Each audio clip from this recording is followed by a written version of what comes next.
Are you going to Facebook Live this? Because that would be I really don't have helpful. the app, I'm Anyway, sorry. don't worry about it. I wasn't.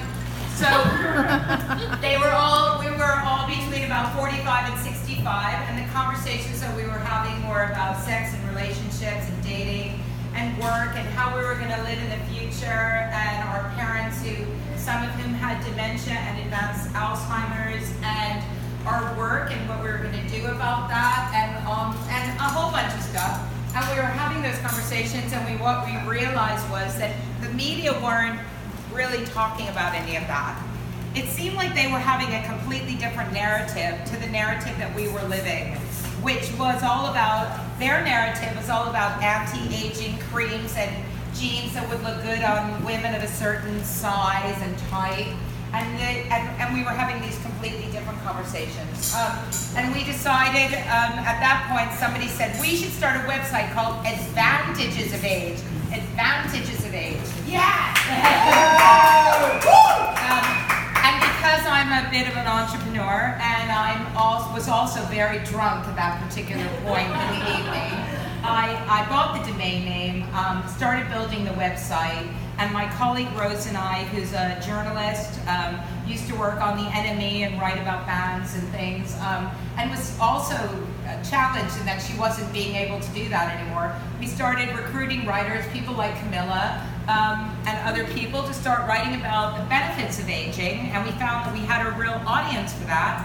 And quite recently we started a Facebook group, and then we were lucky enough to get some Arts Council funding in the UK, which enabled us to host some events around death and style and taboos, and recently we've had some more grant funding to launch a business academy for older people, and we feel like we're now really kind of building momentum. And this event is about trying to engage the New York community, who are not dissimilar to what we're going through in London. Same sort of challenges around how we're going to live, love, and work in the future, what that looks like, how we can manifest that for ourselves so that it works for us. We're the first generation in history that's going to live 34 years longer than 2 generations previous.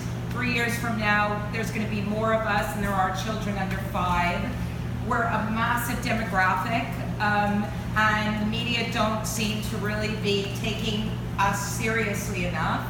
And we feel like we're in a position where we can take back the power, and we can actually do something to transform the way that we live our lives, because we're going to live much, much, much older than any generation has ever. So for a lot of us, we might be working well into our 80s and 90s, which is pretty much inconceivable for anybody else.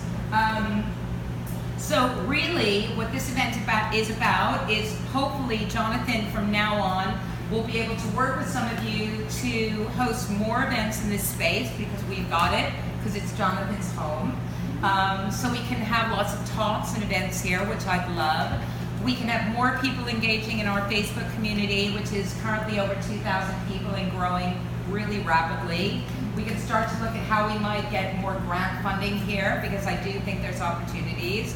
And we can just generally start to talk to one another in this country about what we can do to transform society for our age group and beyond. And that's why I'm here. And I hope that all of you will do one step, one small step, which is basically join our Facebook group, start to get involved in the conversation. And if you want to talk to Jonathan and other people here about hosting events, there's certainly that opportunity. But really, the one thing I'm asking you to do, the one single thing, is talk to each other and start to get involved in that conversation, because it's only going to grow. So thanks.